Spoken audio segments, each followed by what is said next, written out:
For those who are joining us in the recorded version of this, we've just been kind of introducing some of the high level ideas here, and we're glad that you're watching this and learning a little bit more about Systemwise today. Um, so let's jump into manage the change process. I think one of the things that is really exciting about Systemwise is it is totally a way that you can think about scaling collaborative data practices across your organization. And the thing that we've learned is how transferable these tools are to any sort of practice that you are trying to get multiple schools, multiple departments, all on the same page and doing good work with. And so one of the things I think is most helpful for that is this idea of like, how do we manage the change process in a way that really anchors us in equity? And so throughout the Systemwise book, um, you're going to see that there's kind of four things that we see as the work of leaders if you're really advocating and advancing equity, regardless of the change that you're trying to make, right? So people who are doing this work at scale have to remember that it's grounded in relationships and that we've got to be responsive to all the different relationships in the organization, right? Like this is not technical work. This is not numbers and spreadsheets work. Those things show up, but this is people work. And anytime you're trying to do something, you've got to be managing it through understanding how people work and the things that people need in order to feel affirmed to be able to do the work. The other thing is that we know that if you are doing this work, you are a cheerleader in chief, and it is your job to communicate what's going on, why it's going on, tell those stories about when people are stuck and how they overcame it. There's the George Bernard Shaw quote that, the problem with communication is assuming that it happened.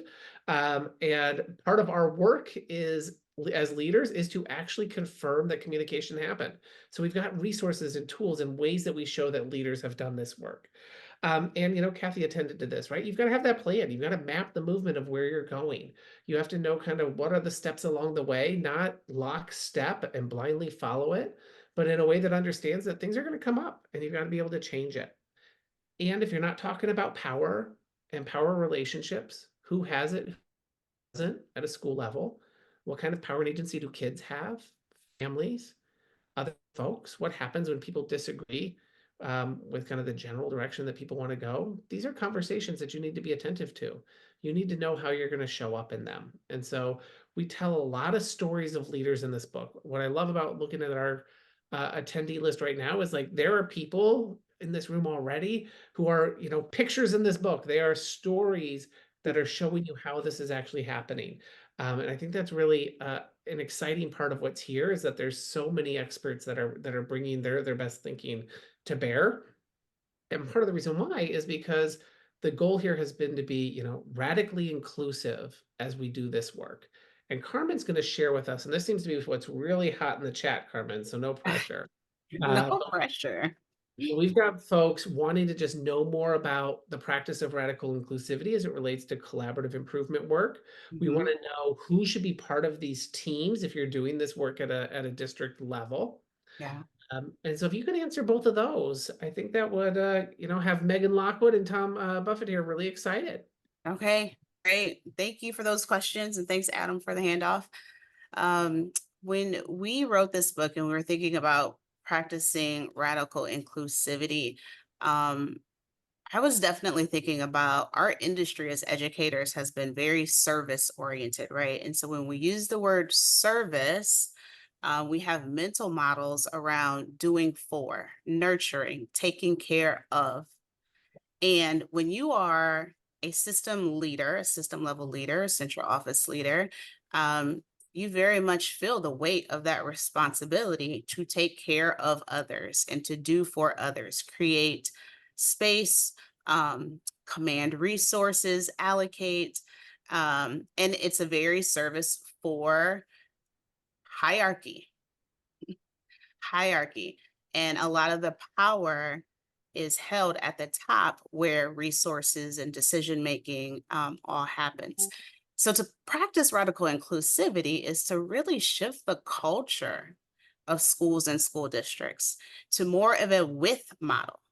And to go to the communication piece, when you're in that hierarchy and you're doing four, typically communication is one way. There are speakers and there are listeners. There are folks that give directives and there are folks that follow directives. And what we want to help everyone see is that there is another way. There's a way to do with. And it's a matter of sharing power and creating multiple paths for influence, right? And so it's not just listening and two-way communication. It is actually sense making.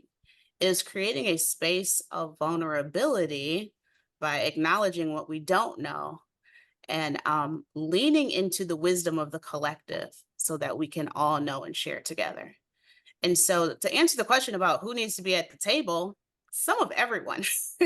We talk about how important it is to have representation at all levels and areas of the organization. And so, depending on what team you're starting with, of course, that could be a student, a parent, a community member. But it also might be a paraprofessional or teaching assistant. It may be a classroom teacher. It may be a custodian, anyone who has value, which everyone who is all about your mission of serving kids can be a part of that team. You are going to decide based on your shared values. Getting to your shared values is that work of practicing radical inclusivity. It's exciting work, um, Carmen, and it is work. Yes. I love everything that you're saying. And as I think about how Adam talked about managing the change process and attending to relationships and everything that you just offered us, I just want to impress upon our audience who's here today that when you think about leading for equity, you cannot be radically inclusive and you cannot be responsive to relationships if you as a leader are not willing to know who people are.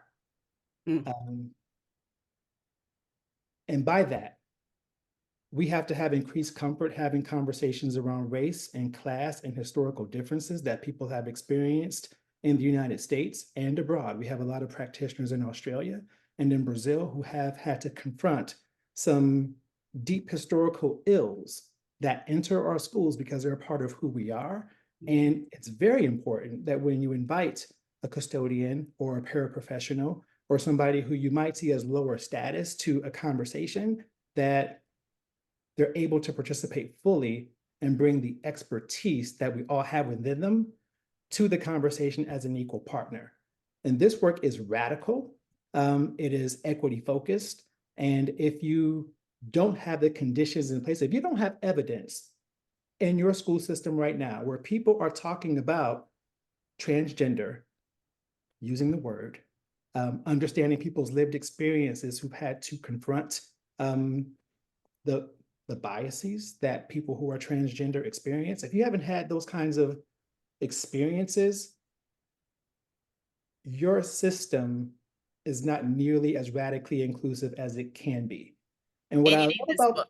yeah, and that's why you need this book. I think a part of the reason We why, can help you have those and conversations. the reason why I fell in love with DataWise when I first started this work is because, there are all these protocols where you kind of get to know people and work style preferences, but embedded in them is this rich opportunity to go deep into knowing who people are, why they are the way that they are, and what their beliefs and values are, as Carmen was talking about. So it seems on the surface that, oh, we can all participate and have this protocol, but there's richness in it, especially in that step one, organizing for collaborative work. And I see Michelle Mark and Des Floyd asking some questions in the chat around strategies around implementing strategic processes. And Des is asking about encouraging leaders and practitioners to assume a level of personal and professional accountability for engaging in these ways. I think some of the answer to Des's question is really in that ACE habit of mind around having a shared commitment to wanting to get better, which is in that ACE habit of mind. That shared commitment is really important, and we have tools to help you develop that. So Kathy, how about we take the screen down for a second here? And as we close up with Megan and Tom, I think one thing I'll point to, and the reason I want to point you to this, well, unfortunately, I just have the paper copy up, so I'm going to pull my little screen down here. You can see my background. I'm going to join David with none here for a second. So welcome to Curious George Land. And Adam, so while you do that, I just wanted look to, at the book. oh, you Oh, got it. Okay. I'm ready. So we have in the book, this is the How Radically Inclusive is Your Organizational Chart. So I'm only showing you that because this book is chock full of visuals like that. But one of the things that it challenges you to do is think about, what are the roles of the community, students, families, and educators on your system level teams? And we mentioned that James Baldwin quote, for those who aren't familiar, it's one really wishes to know how justice is administered. One does not question policemen, the lawyers, the judges, or the protected members of the middle class. One goes to the unprotected, those precisely who needs the law's protection the most and listens to their testimony. So translate that to your organization. Translate that to an educational context. Who are your unprotected? Who are those who are counting on your schools the most? And those are the people that we believe need to be part of those collaborative teams as you do this work. Yeah. I was just going to We add have that DataWise has always taken an asset-based lens towards data, organizations, and people. And radical inclusivity gives us an opportunity, as David has said, to really get to know and dig deep so we can exploit our assets, right? The work is hard. We have challenges. We constantly feel like we're moving uphill or against the flow. And we have a lot of assets that we have yet to acknowledge. And once we do that, we can really capitalize on them and go further together. So that's the opportunity that we're offering. And before Adam gives us his next question, which I'm sure he has 1,000 of them as our lead first author around organizing this event, I do want to say, because I know the co-authors of this book and a lot of people who are in the DataWise family, we have all had to be brought up short by this work, ask some really hard things of ourselves. We've had tears, therapy, and we've had to do a lot of deep soul searching to live our values, to hold each other accountable to being in those values so that we can do this work and help our own systems get better. And each of us has a ton of stories we can tell. Some of them we tell to a degree in the book, but we are not people sitting here who just wrote a book and wanted to get something published without understanding the depth of what we're asking you to do because of our own personal experience. And so for that, it's been a pleasure sharing this space with you all. And I know that there's some people on the call who might not be comfortable saying that out loud. So I just wanted to make sure I said it on behalf of all of us. Yeah. And when I look at our chat, the principals are in the house today, guys. And as you can guess, the principal questions are, bottom line this for me. I'm a busy person. What are your top 3 strategies and recommendations? David, you alluded to this question. We've got Jamie making sure she's getting the big things that she can continue to grow. Even though she's been working with us all year and getting smarter and getting us smarter, and really thinking about how this work adapts to different settings there. So let's start with those 2. Let's help these.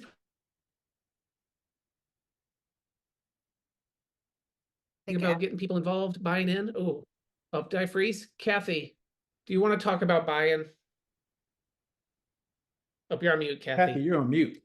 If you ask me to talk about buy-in, I'm going to think about our friend and colleague Candice Bocala, who has taught me that that buy-in is just the wrong way of thinking about it, in terms of, it sounds like you're asking people to kind of have faith, to buy something that you're selling.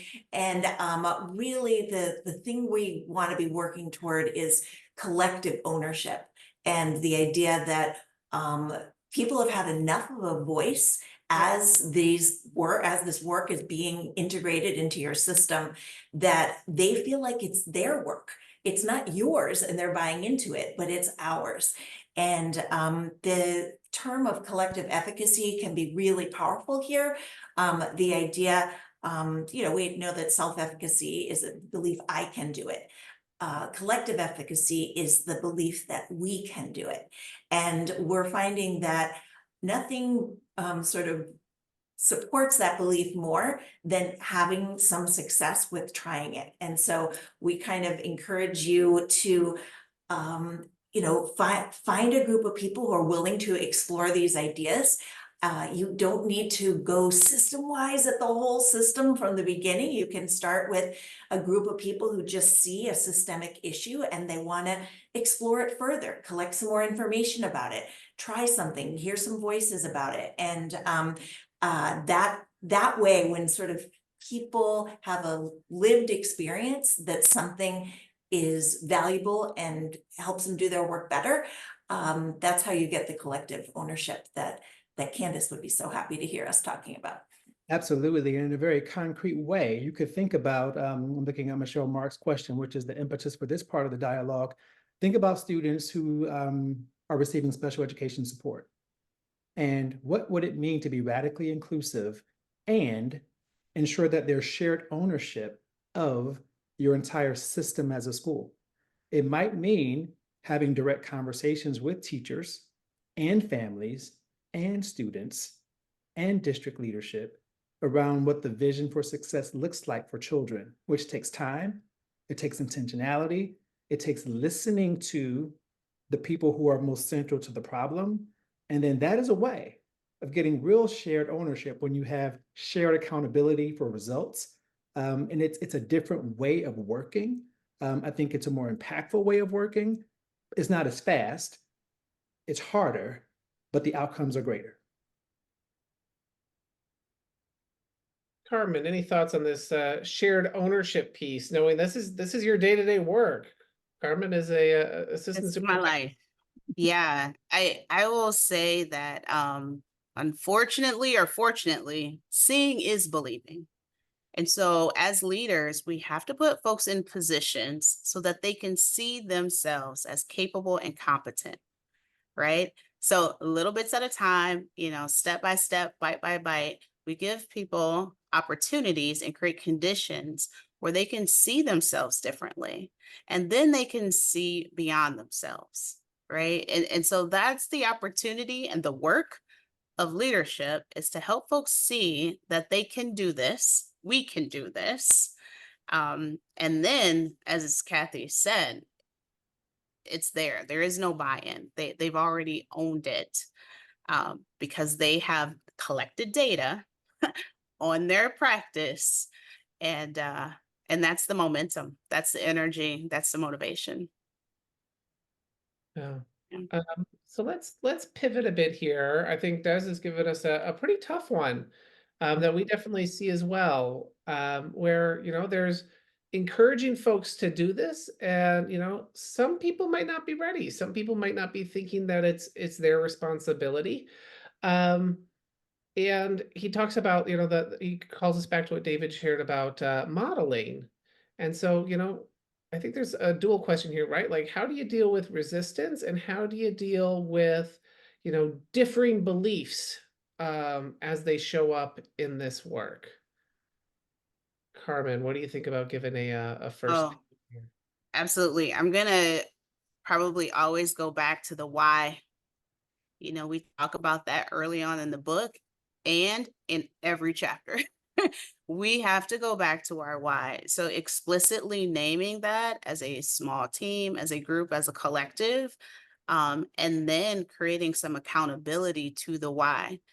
Now, sometimes that gets uncomfortable because you might recognize that there isn't a strong shared why yet. There might be varying values and competing agendas, but that's okay, right? If you continue to mine, you'll either find your home or you'll come to some other truths, which are really important. But developing that shared why and going back to it as a North Star is definitely how we encourage teams to stay in it, stay committed, and hold themselves accountable. And because Carmen said earlier that seeing is believing, and it is, and leadership requires courage, know that if you're initiating this type of work in your system at first, that you will experience pushback. You will experience setbacks. You will have people questioning your leadership style. They actually might say it's not leadership at all because it might not look and feel like the directive, I have authority, I know what I'm doing, I have the answer type of thing that we've been taught to expect from leaders, and we've been taught to expect is leadership. And that is just a type of leadership. But what Carmen is talking about is a different type of leadership, and you have to be the leader who leans into it. Mhm. And if you model the work with integrity, others will see it and it will make an impact. I can tell you stories in Prince George's County where there were people who, like, what is this data watch thing? It takes too long. They're talking about norms and protocols, and they're having these meetings where they're noticing and wondering. And there were some people who did not have the appetite for it.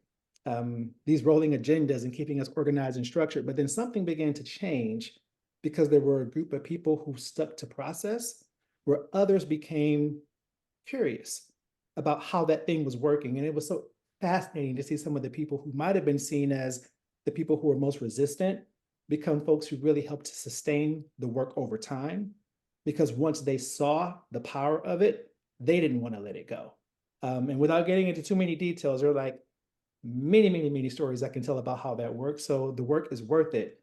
But the people who were the leaders did take some hits at first, and it's not always comfortable. And there, if you want to get the nitty-gritty of these stories, conveniently, there is a book that you can get that has 27 of these stories from leaders.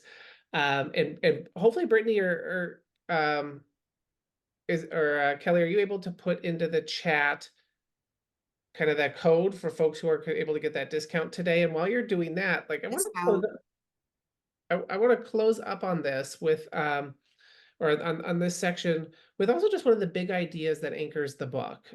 So we talk a lot about symmetry. And one of the things that we have found interviewing these leaders, exploring all of the systems that are in this book, is there's echoes of whatever happening at every level of the system. And so Des, when we're talking about, how important this work is, if the superintendent acts in a certain way towards their cabinet, you're going to find similar ripples, different because it's a different audience, a different, space with how cabinet members interact with principals. And you're going to find similar patterns in how principals interact with their teachers and how teachers interact with students. And so when we talk about this being everybody's work, that's what we really mean. That whatever slice of the organization you take, you're going to see some things that really are the culture because it's baked in. And so I think our challenge for all of you who are on this call is wherever you sit at whatever altitude you are in your organization, we're asking you to be personally responsible. We're asking you to turn the mirror on yourselves. And you find we did that in chapter 5 of this book. In chapter 5 of this book, and then in chapter 9, we all point at our mess and mistakes and the places where we didn't see what we needed to get better at. Because we want to create the space where you're able to tell your people, hey, I got this and I'm still learning this. Mhm. And we know that if you start to do that at your altitude, that trickles can be positive as well. Those ripples can go in other directions. And if you are a superintendent or a cabinet member, we are telling you, you need to do that. That is a key part of the job. And if you are not willing to do it, let's have a conversation offline because there's other places to be. So Adam, can I ask you a question about what you just said? Of Because course. I hear so many people speak about imposter syndrome. And as a woman who is LGBTQ plus and Latina, right? I cannot make mistakes. I don't have the luxury of it. I hear people who feel that because of their background, they always have to prove their worth at the table. And you're talking about making mistakes, saying that they're mistakes publicly in front of people, to create learning opportunities. Yeah. And I'm curious to know what you or anyone else has to say in response to this real thing that keeps people wanting to protect themselves, because of this idea of imposter syndrome and the different expectations for people based off of identity. I think I'd share two things, and then Carmen, if you wanna jump in next. Absolutely. I think one of the first things that points out is, there's an added responsibility for white folks here in the work, right? Mhm. When we think about ways of making mistakes and creating the culture, when you have privilege, when you have protection, you have a responsibility to burn some of it. You have a responsibility to do that sort of work. And so I think that's something to be thinking about in this. The other question that I'd be curious about is, to what degree is that self-protection actually serving you well? And to what degree is it actually harming you? And are there opportunities to take small risks, right? None of us have advocated in this book that you should go downtown and do whatever it is and, find yourself out of a job and your No. family hungry. But we do think there are those small steps that everyone's able to take. And if you get some evidence or data that it's not safe, take a step back. But we find so many of these things that are scary to us are actually more in our heads. Mm. And if we take those first couple of steps, some of them aren't as true. And you might not get to everywhere you want to get right away, but there's probably some more movement than you're telling yourself is possible. Carmen. As a woman of color in a position of leadership and power, what David said resonates, and definitely what Adam has said resonates. I collect data constantly. I pay attention to my environment and I move strategically. But I will say in the book, we lift up the importance of having a coach, a partner, someone with you on this journey, because it is too hard to do it alone. It's impossible to do it alone. And so you'll see a case that runs throughout the book where a young assistant superintendent has a coach that it is advising and guiding along the way. And that is what I would encourage to all, but especially those that wear marginalized identities and have to pay a tax for their leadership positions. Don't do this work alone. You're not alone. That's an illusion. Make sure you surround yourself with that kitchen cabinet and a coach. It's very helpful. Kathy, any ideas you pull from the book or that you've seen here?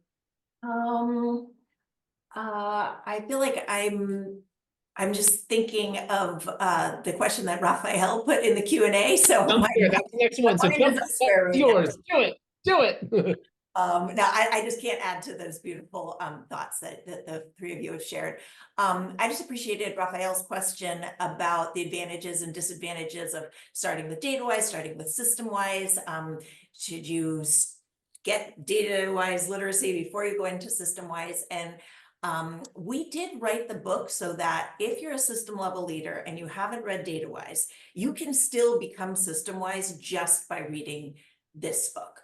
And just because we knew that system people are busy people, we described the entire model. And because of that idea of symmetry at multiple levels, you could just follow what is happening during your sort of system-wise improvement cycles, and that will put you in pretty good shape to be able to know what people at the school level need in order to do school level cycles. But that said, if you already have been doing DataWise at a smaller scale, I think it works beautifully to expand it and go in that direction. So I feel like it's kind of an either or approach. And for people who might be a little confused because the DataWise steps are a little bit different in SystemWise, they've got this halo of questions around them. We are hard at work on the next edition of DataWise, which is going to match SystemWise. It's not going to leapfrog SystemWise. It will match that framework that we showed earlier in this session. So I feel like if you can't wait until that this DataWise comes out, you can start working from SystemWise, and those questions that are listed as SystemWise questions will be the very same ones that will be in the new DataWise book. So don't pull back. So we have the code for 20% off in the chat there. So it's SYWE24, in case you don't have that in the recorded version of this. So that's SYWE24. And I think we should just close, right? Like we have been so helpful, I think, to our Norths who just want to get in there and get the big idea. We have helped our Easts with some of the big picture thinking here. And I think we've started to talk about the ways that relationships show up in all of this, and that we've attended to our friends and soon to be future friends on the call. But it might be helpful to help the Wests here as we close, right? Like detail wise, what's in this book, right? It's 10 chapters. Each chapter has, how about we each kind of take one of the elements and say, this is something that you can see in each chapter that we think is helpful for folks who are trying to do this work. David. I'll start first with what's probably my favorite part of the book, but every time I start reading it, there's a new favorite part. But you've heard people talk about the stories that show up in every chapter, where we have 3 practitioners from different parts of the world who share their story of being system-wise. And each of them is really powerful. Each of them kind of fits somewhat on a page. And if you can, just in reading what's there, you'll see the beauty and the courage in their work and how it connects to the process. You see an image of them and see some aspect of how they identify and why this work matters to them. But if you read carefully and you read between the lines as a leader, you will see a lot more in there than just what's on that one page. So I invite you all to read the stories that are there about the people who've engaged in being system-wise. And I encourage you to think about your own, and just know that there are a lot of people whose stories did not get to be told, who are part of our community, who have a lot of wisdom to share. So the stories, and know that the community is much broader. And I'm seeing a lot of people in the chat whose names I won't call out right now, who have very powerful stories to tell. So stories matter. Carmen, I feel like I want you to go about all the thinking around the ACE habits of mind, because you did so much of that work. Thank you, Kathy. The ACE habits of mind themselves are not new, and it's so important that we just double down on the fact that we have ways of thinking that we are not aware always of where it comes from, right? Like, is it society? Is it the way we were raised? Is it, trends? I don't know. Like, we just have a way of doing things sometimes, and we're on autoplane, and we're not always conscious of where it comes from. And so we take the ACE habits of mind and the way of thinking and acting through the DataWise model, and we just go a little bit beneath the surface, and we really think about what are the values that inform that thinking? What do you believe to be true? What are you passionate about? What's important to you? What are you prioritizing? And how does that then inform your thinking and your actions? And so we just try to really bring that to the surface in every chapter and looking at every step. And so, if deep listening is something that you value, how does that show up in your data analysis practices and your continuous improvement? And so that was the opportunity that we seized with this book, and I'm really excited about it. And I sort of identifying as a person who tends to look at the details as a group member. I think that the work that we did to describe what are the strategic tasks at each step. So for each strategic task, we say, what would this look like if you were using DataWise, the DataWise process as a system level team to get better at your own practice? What would it look like if you were doing DataWise or you're trying to scale DataWise across the system? What do you do first, second, third?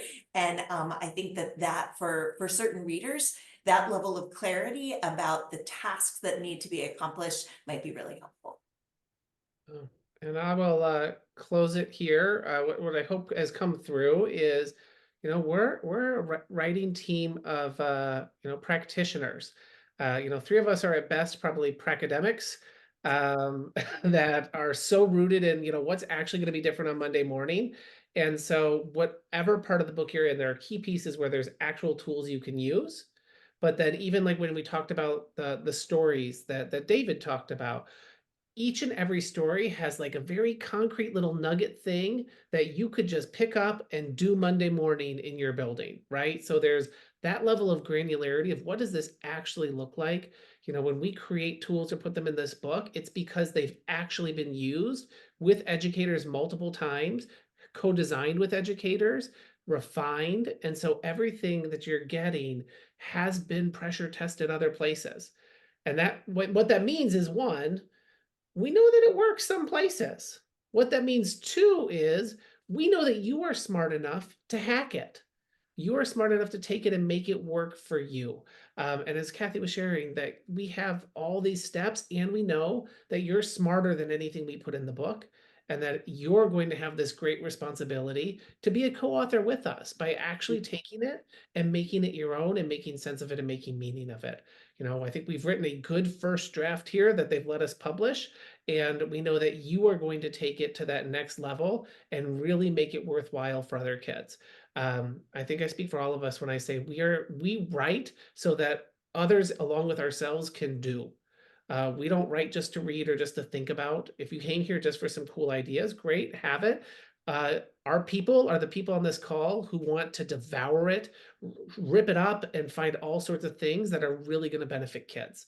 And so as you get into the book and you dog ear your copy and highlight it and copy it and pull things off the website that we've given you digitally that you can then adapt, we also want to invite you. I think it's fair to say this. If not, you know, someone yell at me later. But in May of 2025, we are going to have our first Systemwise Institute. It'll be May 5th through 7th.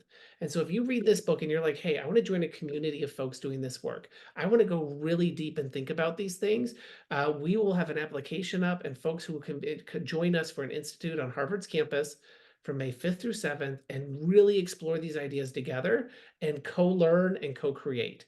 So make sure that you're keeping track of the DataWise Project webpage, that you're following our information, because we want to see you there, and we want to see how you're already applying the things that you learned from this book. Any other final words? Do we get the website when we get the book? Oh, you will get the website even if you don't get the book. We will put it on the DataWise Project's website. Some things will already be there. Some we're just getting a last little bit of feedback from the authors before we do it, but anticipate it within the week. But the DataWise Project's website is something like datawise.harvard.edu. But Kathy, do you know what it exactly is? It's we'll put it in the chat here in a second. But we give as much as we can away for free. We believe that the point of doing this work is to get it out to people and to do it. So the things that we can get to you and can, you know, appease the copyright gods and still make sure that you get, we want you to have. So things like the rolling action plan template, things like the original DataWise practices, many of the other tools are available on our webpage or will be in the near future. And we want you to use them. We want you to adapt them. We want you to make them work in service of your kids. Great. I just put the website link in, and Adam, if you want to put the LinkedIn, because that's a fabulous way to stay connected to us is through the DataWise LinkedIn. I think Kelly will have to put it in to make sure everyone sees it, just a Oh, note to Kelly. Okay. Yeah. Okay. Thank Hopefully you. Kelly will do that. And thank you, everybody. It's been wonderful to be together. Thank you all for coming. Nice to see your names out there. Thanks for joining us. Thank you.